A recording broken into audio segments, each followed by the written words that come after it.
جب تک آپ کی سوچیں وہ نہیں ہوتی جو نبی پاک نے اپنی امت کو دی ہیں۔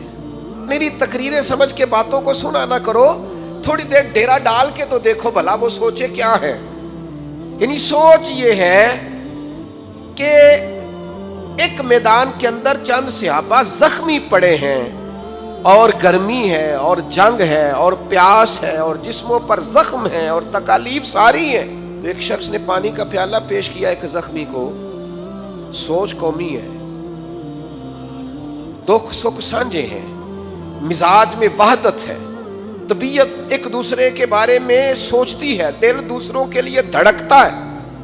اس کیفیت میں بھی وہاں لیٹے ہوئے بھی صحرا میں زخموں سے چور چور پانی کا پیالہ قریب کیا جاتا ہے، تو وہ شخص کہتے ہیں میرے اندر حوصلہ ہے، صبر ہے، اور میرے زخم بھی تھوڑے ہیں، میں برداشت کر لوں گا، یہ میرے بھائی کو پانی پلا دے، ذرا زیادہ تکلیف میں ہے۔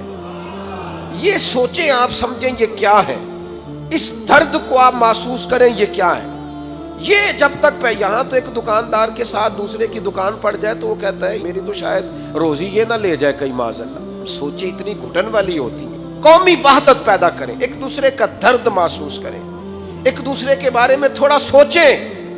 اور اس حدیث کو کبھی نہ بھولنا، میرے محبوب نے فرمایا تو اپنے بھائی کے کام میں لگ جا، میرا رب تیری مدد فرمائے گا۔ اور فرمایا جب تک بندہ اپنے بھائی کی خدمت کے کاموں میں لگا رہتا ہے، رب تعالیٰ اس کا مددگار رہتا ہے۔